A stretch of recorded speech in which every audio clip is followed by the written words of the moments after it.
Baş sponsor Azərbaycanın ilk özəl təcili tibbi yardım xidməti Referans ambulansdır.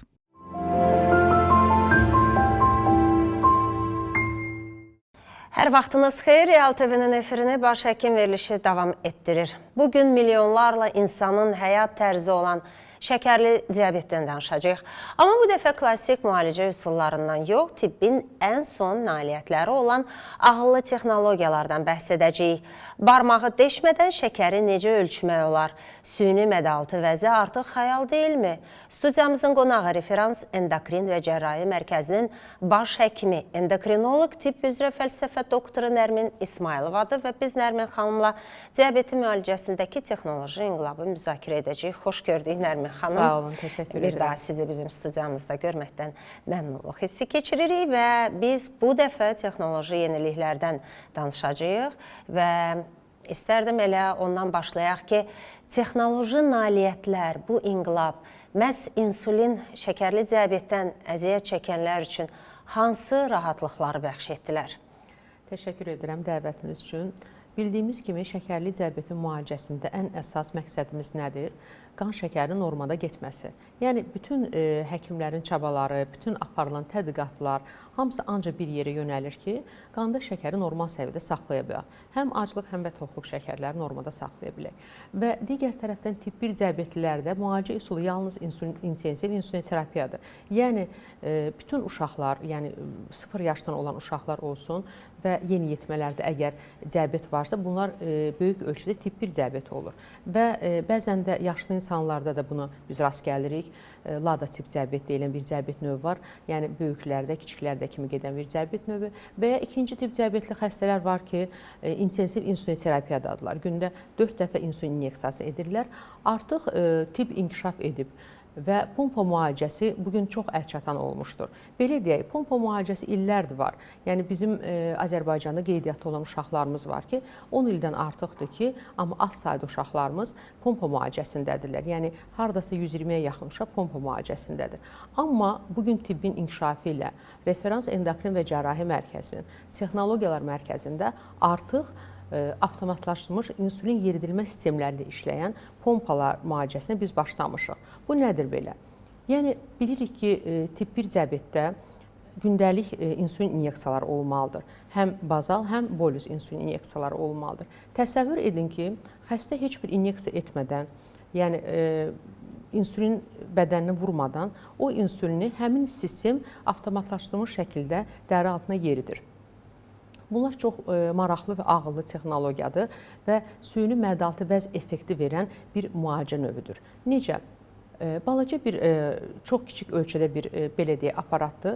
O, istənilən bir bölgəyə vurula bilər, xəstəyə rahat olan bir bölgəyə. Belə deyək, bizdə məsələn xəstələrimiz olub ki, onlar qarın bölgəsində saxlamaq onlara narahatçılıq yaradıb. Oturanda, duranda problem yaradıb. Yəni, onu bazı sümüyün üst tərəfinə, yəni çöl tərəfində, hara ki iynə vurulur, o hissəyə də vurmaq olar. Yəni, xəstəyə rahat necədirsə, təsəvvür edin ki, bu elə bir texnologiyadır ki, xəstənin tam həyatını rahatlaşdırır və hər şeyi özü edir. Necə bərkidirlər o, Nərmin xanım? Çox rahatçılıqla. Yəni düşmə ehtimalı da sıfırdır. Yox, düşmə ehtimalı sıfırdır. Yəni onu biz bizim yəni dediyim kimi Referans Endokrin və Cərrahi Mərkəzinin Texnologiyalar Mərkəzində biz bu işləmləri aparırıq. Çünki doğrudan da bu ilk dəfə olanda xəstələr belə baxanda məlumatsızdırlar. Düzdür, məlumatlı olan xəstələrimiz də var. Pompa özləri idarə edən xəstələr, düzdür, bu çox az miqdarda insanlardır. Onu biz xırda kanyol vasitəsilə elə bil ki o yeridilir. Qola da qoyula bilər və göbək ətrafına da rahat bir yerə qoyula bilər də, yəni qarın bölgəsinə də qoyula bilər və orada tək o deyil. Ondan bir yerdə davamlı qlukoz monitori cihazı bir yerdə işləyirlər. Biz keçən dəfəki verilişimizdə bu haqda danışmışdıq. Çünki bu pompaların üstünlüyü odur ki, onlar davamlı qlukoz monitori cihazı ilə inteqrasiya edilmiş şəkildə işləyir. Yəni, o dediyimiz cihaz taxılır xəstənin qoluna. Yəni, bu artıq bir çox xəstələrdə var. Yəni, bu bizim üçün artıq yenilik deyil və bu pompalar ağıllı pompalardır. Şəkər ölçülür və oradan pompaya xəbərdarlıq edilir. Və bu xəbərdarlığa əsasən pompa o qandakı şəkərə uyğun olaraq insulini dəri altına yeridir. Yəni bunun maraqlısı odur ki, artıq o pompalar həmin orqanizmin bioloji insulin sekresiyasına uyğun hərəkət edir. Yəni 3 gün ərzində ilk taxdığımız müddətdə yəni avtomatlaşmış yeridilmə sistemi olmur. Hələ orqanizm onu tanıyır. Xəstə özü manual olaraq, yəni telefondan idarə edir. Yəni nə qədər insulin ona lazımdırsa yeməkdən qabaq onu ora yazır, idarə edir və pompa ona görə artıq 3 gündən sonra keçilir avtomat sistemə, avtomat moda. Avtomat modda belədir ki, artıq yəni orqanizmi tanıyır o dediyimiz pompa və ona uyğun olaraq özü fəaliyyətə başlayır. Üstünlükləri nədir? Üstünlükləri odur ki, burada tutaq ki, xəstənin şəkəri aşağıdır. Aşağı olan vaxtı o pompa avtomatik olaraq dayanır, insulin yeritmir. Bizim də əsas məqsədimiz nədir? Çünki şəkərli diabetin kəskin fəsadları var. Onlar biri hipoglikemiyadır və biri də hiperglikemiyadır. Hipoglikemiya, yəni qanda şəkərin çox kəskin aşağı düşməsi. Bunun da çox ciddi fəsadları var. Keçirə bilər hər halda insan. Bəli, çox ciddi fəsadlar var. Beyinə, ürəyə fəsadlar verir. Yəni və yaxud da ketoasidoz olur, şəkər yuxarı qalxanda. Bu da uşaqlar komaya düşə bilərlər, gənclər komaya düşə bilərlər və bunun da nəticələri kəskin ola bilər. Yəni istəmədiyimiz nəticələrlə üzbəüz qala bilərik. Təsəvvür edin ki, bu pompalarla artıq yəni qanda şəkər yüksək olanda davamlı qlukoza monitor cihazı özü də xəbərdarlıq verir. Xəstə onu da görür. Çünki onun telefonda artıq bu dediyimiz kimi biz bu proqramı yükləyirik də. Onlar görür qanda şəkər və pompa da onu görür və ona uyğun olaraq daha artıq insulin verməyə başlayır. Və yaxud da idmana gedir, idmanla məşğul olacaq. Bildiyimiz kimi idman, hərəkət şəkəri salır aşağı. Bu zaman həmin pasiyent götürür pompasında bazal insulin yeridilməsini dayandırır və həmin vaxt, idman vaxtı onun şəkəri, yəni ki, insulin getmir bədəninə. Çünki hərəkətdə olur axı, şəkər başlayacaq düşməyə. Yəni bunu da o idarə edir. Və yaxud da belə deyək, gündə 4 dəfə insulin inyeksiyası vurmaq uşaqlar üçün ümumiyyətlə çox çətin olur. Belə deyək də, körpə uşaqdır. Təsəvvür edin, biz o uşaqları körpə vaxtı iynə ilə qorxuduruq ki, yəni bunu eləmə sənə iynə vuracam, onu eləmə sənə iynə vuracam. Amma artıq bu iynələr onların həyatına girir. Qorxduqları iynələr onların həyatı olur. Və bu iynəni doğrudan etməmək həm psixoloji olaraq uşağın valideyninə, mən sizə deyim ki, uşaq körpədir, hələ onu o dərəcədə başa düşmür, amma valideyn üçün ağır olur. Biz bu valideynlə üzbəüz oluruq, biz onları görürük, duyuruq və bu doğrudan da çox onların həyat keyfiyyətini çox yüksəldir. Uşaqlar məktəbə gedirlər. Təsəvvür məktəbdə onlar necə insulin buzdolabında olmalıdır, insulin doza seçilməlidir. Artıq o problemlər onlarda olmur və həm valideyn rahat olur ki, uşaqda hər şey normaldır və həm də uşağın da artıq həyatı digər uşaqlardan elə də fərqli olmur. Çünki onlar ona görə də bir utanırlar, bəzən istəmirlər bilsin ki, kimsə onlarda ya şəkər varmı, ya yoxmu, ya necə idarə edəcəklərini özləri də bilmirlər. Kiçik yaş uşaqlar 1-ci sinif, 2-ci sinif olsun və yaxud da bağçaya gedən uşaqlar olsun. Doğrudan da o qədər üstünlüklər var ki, danışmaqla bitməz doğrudan da. Və mən əslində istəyirdim soruşum ki, o necə onu uyğunlaşdırır, o koefisiyentləri, o miqdarı necə müəyyən edir? Və siz dediniz ki, ilk 3 günü artıq onlar bir-biri ilə ayaqlaşırlar və o bədəni tanıyandan sonra özü müəyyən edir ki, nə qədər hansı özünün o sahibinə miqdarda o insulini verəcəkdir. Amma yenə də biz təlim keçirik. Bu adi bir şey deyil. Deyək, evimizə bir televizor alanda, yaxud bir elektrik cihazı alanda onu öyrənmək lazım olur. Və yaxud da telefon alanda bir müddət vaxt gedir ki, onu öyrənməlisən, bilməlisən. Bu da belə bir, deyək ki, pompa da belə birdir. Yəni onu da xəstə öyrənməlidir, bilməlidir. Düşünməyin ki, elə onu belə taxdım, belə bitdi ondan da hər şey. Onu doğrudan da mən öz xəstələrimi artıq onlardan istifadə edirəm və görürəm ki, bəzi hallarda olur, elə xəstə olur ki, biz rahat oluruq, çox gözəl rahatçılıqla onu eləyirlər. Bəzən çətinlik çəkdiyimiz də olur, yavaş-yavaş öyrədirik. Çünki belə deyək ki, ilk günlərdə biz onlara insulin karbohidrat nisbəti deyilən bir şey var, onu əlavə eləməliyik. Orada seçim eləməlidir. Tutaq ki, bilir ki, məsəl üçün əvvəl ilk günlərində bu nə qədər qida qəbul edəcək. Orada karbohidratın sayını bilməlidir ki, məsəl üçün ona görə həmin uşaqların, həmin yeniyetməli o tip 1-lərin mütləq bir təlim keçməsi önəmlidir. Həm karbohidratla bağlı, karbohidrat sayımı ilə bağlı, karbohidrat yükü ilə bağlı və bu da onların bütün, yəni ki, şəkərlərin ideal normada getməsinə gətirib çıxardır. Çünki məqsəd budur ki, şəkər normal olsun. Yəni biraz özləri də bilikləri daha da artır, valideyn də burada çox önəmlidir və orada əsas odur ki, biz o seçimi həkim düzgün eləməlidir. Məsəl üçün bu xəstə sutkalıq, yəni bazal insülin deyilən bir insülin növü var, hansı ki bizim sağlam insanlarda yedik, yemədik, mədə-altı vəzi o insülin ifraz eləyir. Yəni o bizim 24 saat ərzində qanımızda olan bir insülindir, bədənimizdə olan bir insülindir. Və onun təsəvvür ki, artıq o insülindən istifadə olunmur.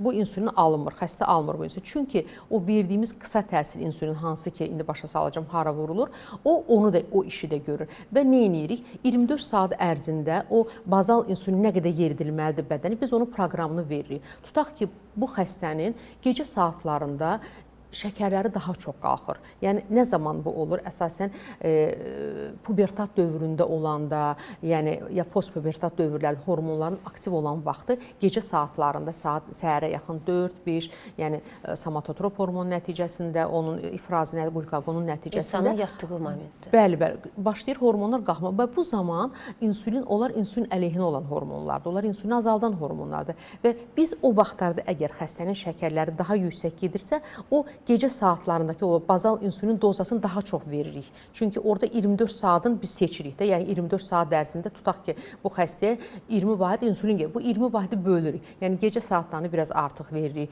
Gündüz saatlarında daha aşağı, onu daha aşağı veririk. Yəni bu dərəcədə, yəni həkim bunu, həkimin özünün də belə baxanda təlimi olmalıdır. Çünki belə deyək də, bu yeni bir... Təbii ki, özü bilməsə o pasiyenti necə izah edəcəkdir? Onu deyək ki, biz onun da kurslarını keçirtmişik. Yəni Azərbaycanda ilk dəfə olaraq yanvar ayında Səhiyyə Nazirliyi tərəfindən akkreditasiya olunmuş kurs keçirildi böyük bir konfransımızda. Türkiyədən gələn professorlarımızla birlikdə onun təlimini keçdik. Hardasa 50-yə yaxın həkimimiz. İndi o kursun yenə də gözlənilir. İnşallah gələn həftə biz Antalyada böyük bir konfransa gedəcək. Həmin o kursu orada da təşkil olunacaq. Biz ona həkimlərə təlimimizi verəcəyik, Azərbaycanlı həkimlər. Yəni kənar yerlərdən olan həkimlər də sizə rahat şəkildə müraciət edərək o kursa qatıla bilərlər. Bəli. Yəni ki, bu doğrudan da diabetdə, yəni ən son yenilik budur. Belə deyək də, müalicəsində ən son yenilik. Dərman preparatları ayrı, insülinlər ayrı. Yəni ki, bu məhz insülinin yeridilməsi avtomatlaşdırılmış insülin yeridilmə sistemidir bu. Yəni adi pompalar kimi deyil, sadə pompalar kimi deyil. Burada heç bir yəni bir şnur yoxdur, heç bir şey yoxdur. Yəni tam balaca bir 4 santimetrlik uzunluğunda olan eni 3 santimetr balaca bir cihazdır, qoyulur və davamlı qlukoz monitor cihazı ilə inteqrasiya olunmuş şəkildə işləyir. Amma 3 gündən bir, onu da deyim ki, orada yəni insülini 3 gündən bir həmin pompanın yəni rezervuar olan hissəsi var. O rezervuarın 3 gündən bir insülin vurulur. Yəni onu xəstə özü çəkir, içində özünün də şprisi var, çəkir insülini, ora 200 vaat insülini yeridir və 3 gündən bir onu dəyişir. 3 gündən bir dəyişilir. Aya hardasa 10 dənə rezervuardan istifadə olunur və bir də davamlı qlukoz monitor cihazı da 14 gündən bir, yəni ki, o qolunda o da dəyişirilir ki, yəni biz bilirik ki, bugün dünyada davamlı qlukoz monitor cihazları 14 gündən artıq işləyən yoxdur, ancaq maksimum 14 gün işləyə bilirlər. Düzdür, indi tibb inkişaf edir, gözlənilir ki, artıq onların da eləsi olacaq ki, yəni 1 ay, 2 ay, 3 ay ərzində də dəyişilmədən işləyən onlar da gözlənir, amma hələ ki 14 gün işləyir. Yəni bunların hamısının təlimini keçərək xəstə çox rahatçılıqla idarə eləyə bilir. Çox sağ olun Nərmin xanım. Bizim sponsor məlumatımız olacaq, sonra söhbətimizə davam edəcəyik və Azərbaycanın ilk özəl təcili tibbi yardım xidməti referans ambulans 7/24 hər bir vətəndaşımıza xidmət göstərməkdədir. Ambulans maşınları ən müasir tibbi avadanlıqlarla təchiz olunub. Referans ambulans hava və quru təxliyəsi ilə həyat qurtarmaq üçün saniyələrlə yarışır. Göstərilən xidmətlər isə aşağıdakılardır: təcili tibbi yardım, pediatrik təcili tibbi yardım, pasiyent təxliyəsi, stand-by xidməti, yəni istənilən məkanda müşahidə. Ətraflı məlumat üçün isə siz ulduz 0003 qaynar xətti ilə əlaqə saxlaya bilərsiniz. Və Nərmin xanım, əslində biz keçən səfərdə bu haqqda danışdıq, amma mən istərdim bir daha buna toxunaq və bunun önəmini vurğulayaq ki, Bizim ətrafımızda da var. Allah hamına şəfasını versin. İnsulin, yəni şəkərli diabetdən əziyyət çəkən və insulin iynələrini vurduran, qəbul edən və oturduğumuz yerdə, söhbət etdiyimiz yerdə o deyir ki, mən məsələn dərmanımın artıq vaxtıdır, kənara çəkilir və vurur iynəsini. Ondan qabaq da yoxlayır iynəni və burada həmin o iynələr ki, o prosesi istərdim danışasınız. Axı gün ərzində iynələrlə yoxlayır. Nə qədərdir? Düşdümü, qalxdımı? Bəli. Və bu prosesdə çox önəmlidir ki, və bunu da geridə qoyur hər halda bu texnoloji inqilab. Siz yəqin davamlı qlukoza monitorinq cihazını deyirsiniz. Bəli, şəkər bəli, ölçüm bəli, cihazını. bəli. Mən sizə deyim, o, yəni ki, belə insulin qəbul edən xəstə sayı çox deyil. Məsələn, Azərbaycanda belə deyək də 2500 uşaq tip 1 diabetlə xəstədir, 2600 uşaq tip 1 diabetlə xəstədir. Amma təsəvvür edin ki, 400 mindən çox diabetli insan qeydiyyatdadır. İndi hələ bu qeydiyyatda olan insan sayıdır. Amma Beynəlxalq Diabet Federasiyası deyir ki, Azərbaycanda 700 minə yaxın şəkərli diabetlə xəstə var. Çünki bildiyimiz kimi 50% insanlar hətta diabet olduğunu bilmirlər. Aparılan tədqiqatlar bunu göstərir. Və şəkərli diabetin müalicəsi yalnız onun ölçümündən asılıdır.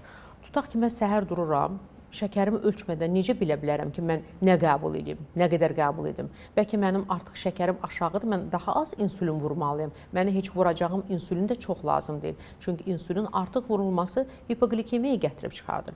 Digər tərəfdən, lap hipoglikemiya olması artıq insulin miqdarı ürək qan damar sistemi xəstəliklərini gətirib çıxardır. O qədər tənzimdə olmalıdır ki, çox mənfi, aşağı mənfi. Bəli, qaraciyər piylənməsinə gətirib çıxardır. Ümumiyyətlə, bugün tibb inkişaf edib. Tip 1 diabetdən başqa ikinci tip diabeti artıq insulindən o dərəcədə geniş istifadə olunmur. Çünki o qədər gözəl dərmanlar var ki, artıq lap inyeksiya formasında olur. Artıq insulin deyək də əvvəlki kimi öndə getmir. Biraz arxa tərəfə çəkilib, amma tip 2 diabetdən gedir söhbət. Və xəstə qida qəbul edir.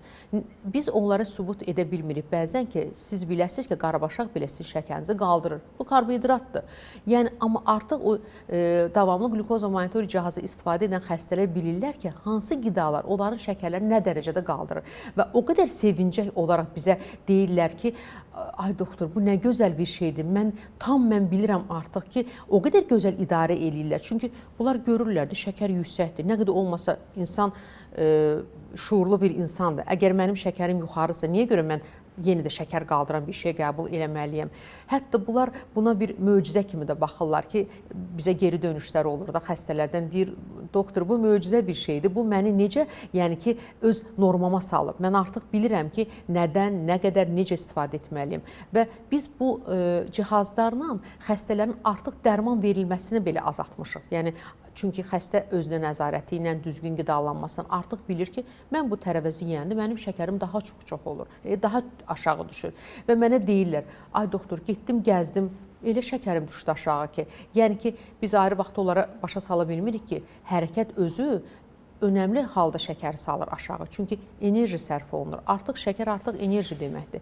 Yəni, bu o qədər müsbət tərəfləri var ki, bu davamlı glukoza monitorinq cihazının o qədər belə sevindirici hallar biz görürük də ki, həm də ki, xəstələrin glikogemoqlobinləri normaya gəlir. Xəstələr özləri də çox xoşbəxt olurlar ki, artıq bununla biz özümüzü düzgün idarə edə bilirik. Və səhər durursan, bütün gecənin şəkəri necə olub onu görürsən. Bu çox doğrudan da önəmli bir, vacib bir nüansdır. Normal endokrinoloq üçün diabeti normada apara bilən həkimlər üçün çox önəmlidir. Çox sağ olun, Nərmin xanım. Təşəkkür edirəm. Təşəkkür edirəm sizə və komandanıza uğurlar arzu edirəm və hər bir insulin asılı olan xəstələrə, şəkərli diabetdən əziyyət çəkən xəstələrə şəfa diləyirəm və bütün bunların hamısının onlar üçün də əlçatan olmasını arzu edirəm. Və bir daha xatırladım ki, studiyamızın qonağı Referans Endokrin və Cərrahi Mərkəzinin baş həkimi, endokrinoloq tip üzrə fəlsəfə doktoru Nərmin İsmayılova ilə diabetin müalicəsindəki texnoloji inqilabdan danışdıq. Növbəti həftə görüşənədək özünüzə yaxşı baxın. Baş sponsor Azərbaycanın ilk özəl təcili tibbi yardım xidməti Referans ambulansdır.